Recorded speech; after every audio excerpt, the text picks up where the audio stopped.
Allora, riprendiamo un po' il filo del discorso. C'è un aspetto appunto su cui vuole intervenire anche lei, Presidente, che è molto interessante. Allora, io però sono convinta, riprendendo quanto diceva, che le persone adesso dove possono, perché comprarsi casa è diventato nuovamente emblematico per molti, un sogno per tanti irraggiungibile, per cui per forza uno si prende la second hand home e se la ristruttura come meglio può, ma dove possono chiedono, si informano sul costruttore, perché ci sono dei costruttori bravi, che hanno fatto, hanno usato innovazione, e che sono una garanzia nei limiti in cui possono garantire il costruttore, perché poi ovviamente c'è sempre un problema legato alla manodopera che è quel che è, lì non abbiamo il capitolo, faremo una puntata, Presidente, sulla manodopera, sulla formazione e sulla sicurezza del lavoro, perché ecco. Però quindi è un fattore culturale che sta anche a voi, io lo dico da quando ci conosciamo, che siete voi che aiuterete a fare il passaggio culturale con le persone, a far capire questo, cioè qualità del costruire, chi costruisce, qual è l'impresa, che storia c'è dietro e come lo fa, ed è importante.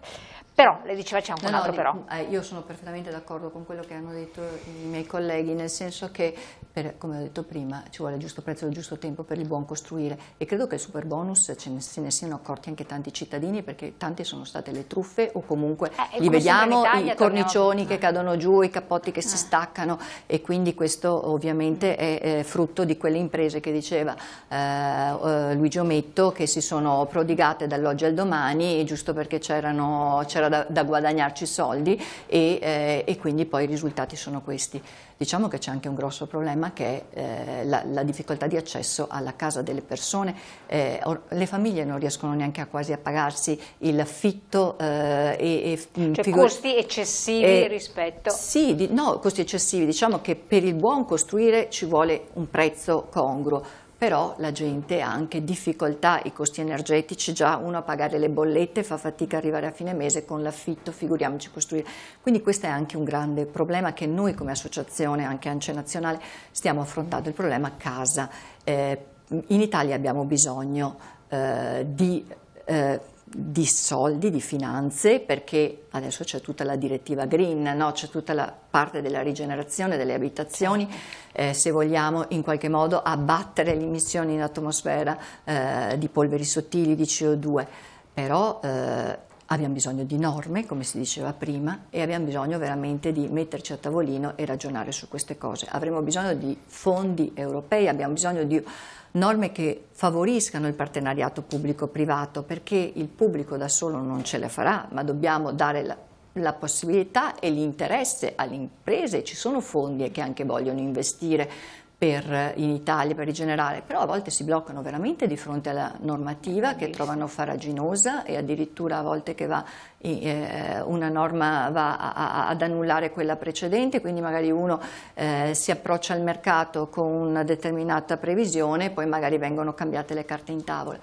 Per cui su questo, proprio come associazione, noi, soprattutto al nazionale, stiamo facendo un grande lavoro. Adesso ci hanno promesso questa nuovo, nuovo codice sull'urbanistica, che abbiamo una legge urbanistica del 1942, c'era veramente un'altra Italia, post costruzioni belliche, come si diceva prima. Allora lì c'era l'esigenza di costruire, perché c'era la ricostruzione post guerra. Adesso dobbiamo guardare in altro modo, dobbiamo guardare alle nostre città, anche con tutte le sfide che ci sono, compresi i cambiamenti climatici. Dovremmo avere più verde nelle nostre città per rendere le città più vivibili. Il verde in città batte anche di 3-4 gradi, la percezione della temperatura lo stiamo vedendo in questi giorni. Lì sono le amministrazioni, nel momento in cui ci sono amministrazioni che preferiscono creare, parlato di biofilia diverse volte in questa trasmissione con degli esperti anche della Società Italiana di Medicina Ambientale, che dicono non serve un boschetto a margine di una città, serve il bosco diffuso in città. Ma Mauro ha fatto il bosco verticale a Treviso con quello cioè, dalla finestra bisognerebbe vedere 3 alberi perché altrimenti per la qualità di vita, perché abbiamo la zona industriale, stanno facendo il passaggio del tram. E io vi sfido a uscire in pausa pranzo ed andare a fare pochi passi dalla sede della nostra azienda al centro Giotto. 10 gradi in più, cioè sì, mortale, e non c'è un albero, non c'è lo spazio fisico per una siepe o un albero, non è umanità questa. No, se ne è parlata Elena, c'era anche ne lei, parlata, abbiamo esatto, fatto quel convegno con l'architetto Chipara, e noi aspettiamo che venga realizzate con queste Betti, cose. e lì se ne è parlato ampiamente di questa cosa, anche l'amministrazione comunale comunque ha elencato. Scusate, il tema è questo, serve cultura. Ecco, e di nuovo. Perché tu la cultura non la fai per legge. La legge può ridurre la non cultura. Sì, ma è più Attenzione, facile capisci? togliere un albero che non crea problemi. Sì, che no, ma il tema è che però se tu non c'è questa, al di là dei 10 disperati che sono andati a Venezia contro l'amico dei pacchi postali, giusto? Sì. Dico, io parlo di una cultura diffusa, perché il mercato risponde a quelle che sono le esigenze o le richieste del cliente. Cioè, Facciamo fatica a imporle noi sono due cose che si possono spalleggiare, poi vedo, io li ho fatti veramente, no, di fabbricati, ragazzi, eccezionale, grande successo, tra l'altro la capacità culturale dell'oggetto che fai è contagiosa. Cioè, se tu fai un prodotto di un certo genere diventa... Sì, certo. Capisci? Comunque lei ha costruito in un territorio che era già d'olio, sensibile, si contamina, dove c'era già un approccio culturale di un certo tipo, dove c'è Padova non è Treviso, non è vicino. Sì, però diciamo che ovviamente è una scala molto più ridotta, certo. Diventa più facile su certi argomenti, però di fondo secondo me questa cosa va. E però scusatemi, è tutt'altro che semplice. Allora, assolutamente è una sfida, cioè, è una sfida. Non è che metti due piante e due...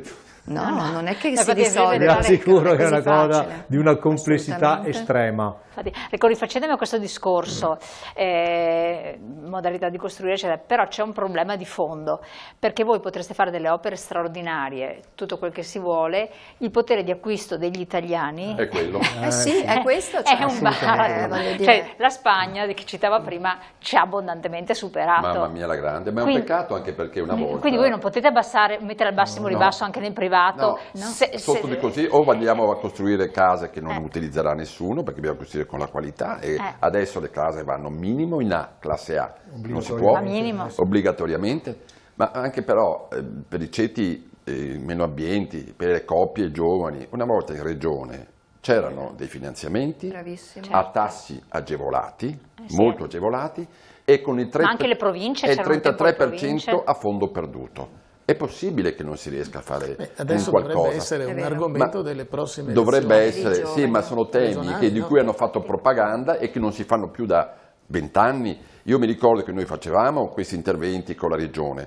Quando la regione ha esaurito i soldi e esaurito queste cose, ci siamo raggruppate in 25 imprese del Veneto e abbiamo fatto una specie di cartolarizzazione con degli accordi su delle banche, per cui all'utente finale noi andavamo ad abbattere 1,5 punti sul tasso del mutuo, ma quando il mutuo è basso come in questo periodo favorevole, insomma, ma quando i tassi andavano ai 12, 13, 15, 20%, l'1,5 fa ridere, allora si interviene alla regione e dà dei tassi che a loro può andare anche a zero, perché vanno a dire, e dopo mettono una percentuale che di solito è del 33% a fondo perduto. Allora la gente può ricominciare a vivere e a comprarsi una casa. È che il problema non è solo il costo della casa, è che non c'è il lavoro stabile, non c'è il lavoro a tempo indeterminato, i giovani non hanno... Cioè, è un insieme di cose, i ragazzi fuggono all'estero e tutto. C'è anche un'altra questione che il mercato sta cambiando. Cioè lasciate stare il Veneto che ha i mattoni in endovena, cioè nel senso che l'abbiamo qua fissato appena nati, bisogna fare a casa quel fiore, lascia stare. Il mercato vero, i ragazzi adesso vanno in location, vanno in affitto, sì, è vero, perché non si vogliono legare al territorio. Si spostano, non si oggi legano al sono a Rialto, domani sono a Trapani, e diventa, per cui i mercati, chiamiamoli più evoluti, che poi non è vero che sono più evoluti perché hanno delle situazioni sociali diverse, nord europei, nordamericani, c'è la prevalenza assoluta sulla locazione, ok?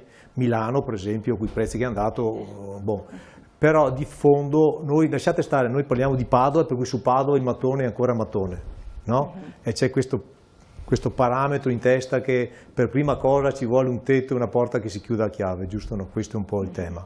Di contro su questo, perché la casa non la puoi fare sotto certi parametri, la fai già vecchia, quando hai bisogno di venderla non hai in mano niente, hai una macchina Euro 3 quando sono sul mercato l'Euro 7, giusto? Per cui la mandi in Romania, la casa non la mandi in Romania, la devi, giusto? Per cui questo è il tema, ma è un tema che però si funziona soltanto se abbiamo una capacità politica pubblica di dare magari con certi parametri, perché sennò di sé, con la capacità di acquisto che c'è, diventa un problema, diventa un problema. Assolutamente. Con la costruzione del tram in corso non stiamo dando un buon esempio sulle piante.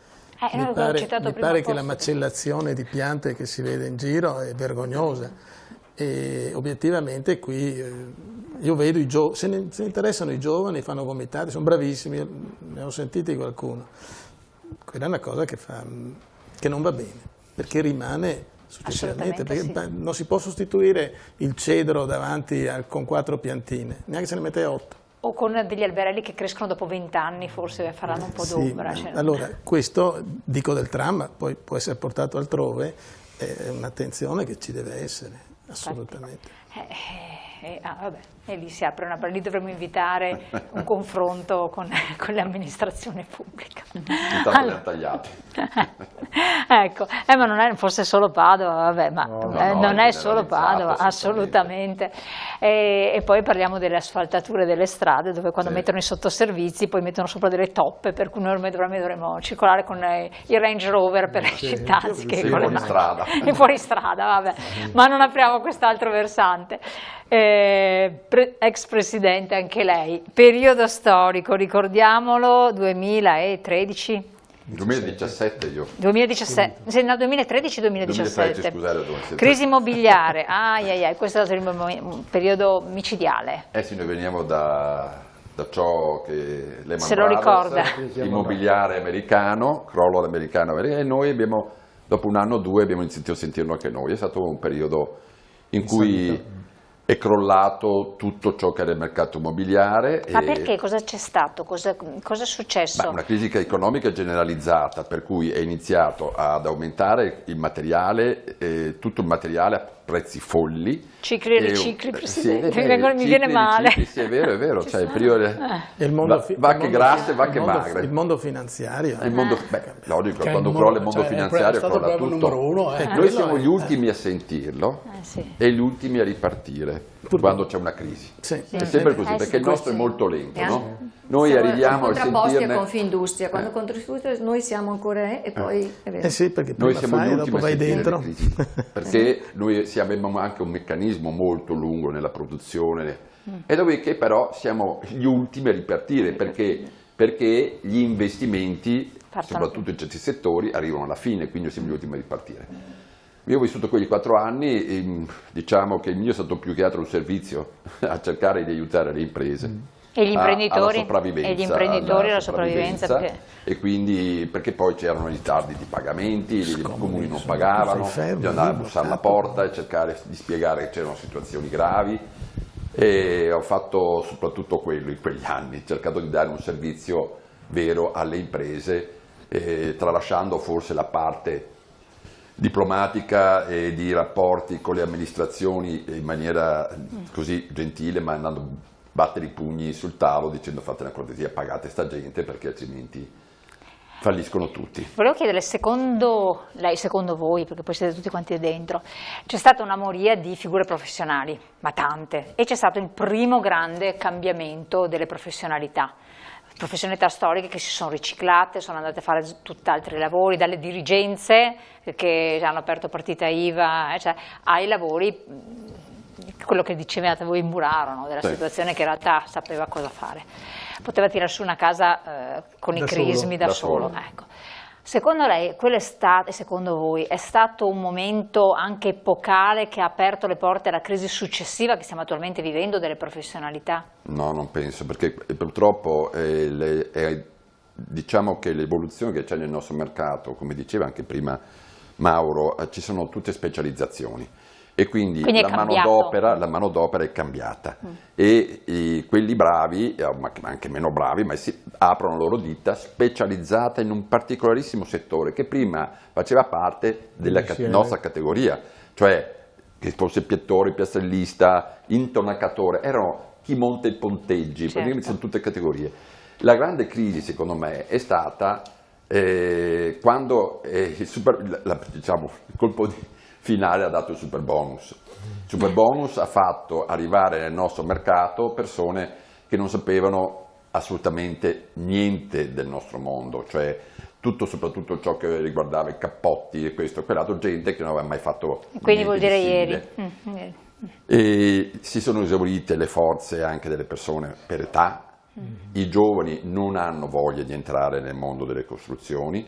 Noi abbiamo una scuola edile che è storica anche quella, che per formare i ragazzi a entrare nel mondo, invogliarli, di giovani che vengono per formarsi per fare il nostro mestiere, ce ne sono sempre meno perché sono innamorati di altre aspettative, aspettano di arrivare a lavorare in giacca e cravatta e la macchina e il telefonino, guardano la televisione, i programmi in cui si prendono 5.000 euro al mese e si credono. I giovani che siano volenterosi e credano nella realtà delle cose verrebbero a lavorare da noi, perché il nostro è veramente un mondo di...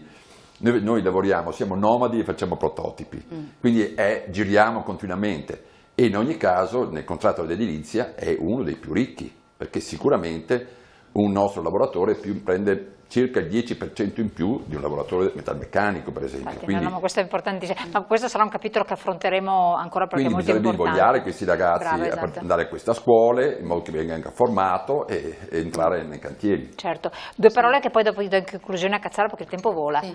No, io volevo però spezzare una lancia a favore anche dei giovani, è vero quello che dici te, però di giovani che hanno voglia di fare ce ne sono anche. Intanto dobbiamo tenere in considerazione che abbiamo avuto l'inversione demografica, veramente abbiamo molti meno nati adesso, e quindi se pensiamo quando andavamo a scuola noi, già io e quindi immagino voi, io nel mio paese a Fontaniva eravamo 7 classi alle medie, cioè adesso ce ne sono 3, quindi è chiaro che questo ci sono meno giovani. Però io per esempio mio figlio che sta facendo l'istituto per geometri, adesso d'estate sta facendo tirocinio da noi, la mattina si alza presto e va in cantiere con lo zio. Mamma di una volta! Cioè voglio dire, e quindi, ma come diceva Luigi, noi dobbiamo riportare l'attenzione al nostro settore. Il settore delle costruzioni, e credo che tutti quelli che siamo qua lo possiamo testimoniare, è veramente un bel lavoro, perché quello che costruisci poi rimani e lo vedi, e anche cioè, dal progettista all'operaio che lavora, un'opera è frutto di tutti, e per cui questa dobbiamo... ho visto prima che passavano le immagini, no, del nostro video che abbiamo fatto come ANCI insieme a tutta la filiera delle costruzioni fondamentale. Ecco, quella è stata una partita dell'associazione per cercare di riportare la voglia di fare i costruttori, insomma, i costruttori, molto bello, i tecnici. Io devo passare la parola anche però all'ex presidente Mauro Cazzaro, perché il tempo è volato letteralmente. E allora, 2017, col Covid in mezzo, 2017 fino al 2020-21, vabbè, si è beccato il Covid. 2021. Si è beccato in mezzo. Abbiamo beccato il Covid, è stato, vabbè, ognuno le sue, giusto? Per cui abbiamo trovato, io mi ricordo ero chiuso in casa, da una parte mi telefono un associato che aveva un impianto drenante che pompava una montagna di acqua a 10.000 litri al minuto e non lo poteva spegnere. I carabinieri volevano chiuderlo, se lo spegneva venire giù la ferrovia, e ci ho detto, vabbè, spiegatemi cosa dobbiamo fare, è una cosa veramente, perché uno dice, ok, chiudi i cantieri, ma ci sono dei cantieri che non li puoi fermare, cioè ci sono delle situazioni veramente tecnicamente difficili. L'edilizia ha continuato in quel periodo? Ha continuato, abbiamo avuto una montagna di problemi per igienizzazione, separazione, trasporti, non più di 2 per il pulmino, tutte queste cose qua.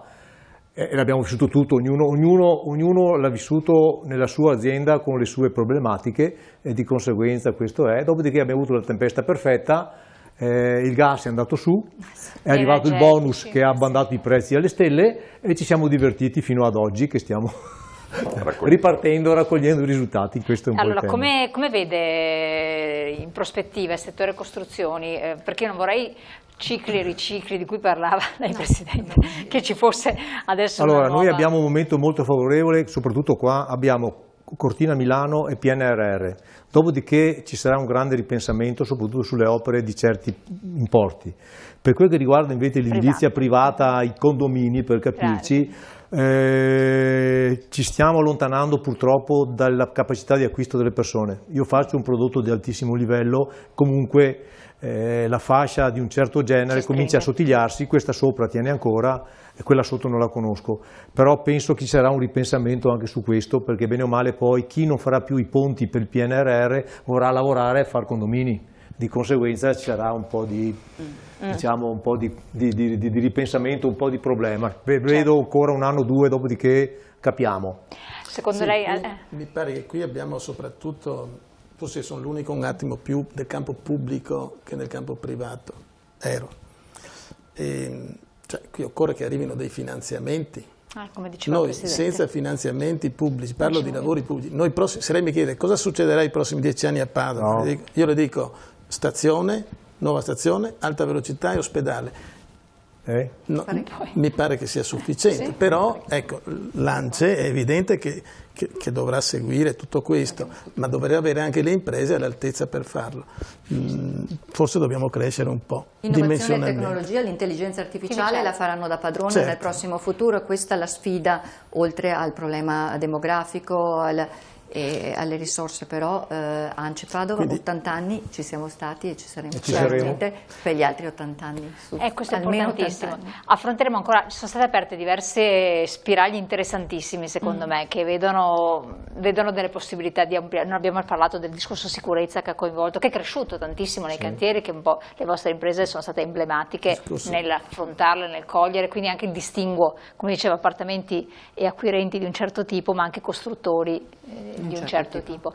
Allora io vi ringrazio l'ingegnere Leonardo Antonio Cetra di essere stato qui con noi, e complimenti per tutta l'attività svolta naturalmente, e l'ingegnere Tiziano Nicolini, grazie veramente, il dottor Luigi Ometto che ci ha intrattenuto, l'architetto Mauro Cazzaro di essere venuto, e naturalmente la Presidente Monica Grosselle per aver dato questa opportunità di essere riuscita anche a coinvolgere, aver fatto questo spaccato di storia raccontata da chi ha lavorato, qui ha le mani nel cemento, è stata veramente una bellissima puntata. Grazie molte, grazie a voi di averci seguito, vi invito poi a rivedere la puntata sul web e naturalmente su YouTube. Buon proseguimento, buona serata.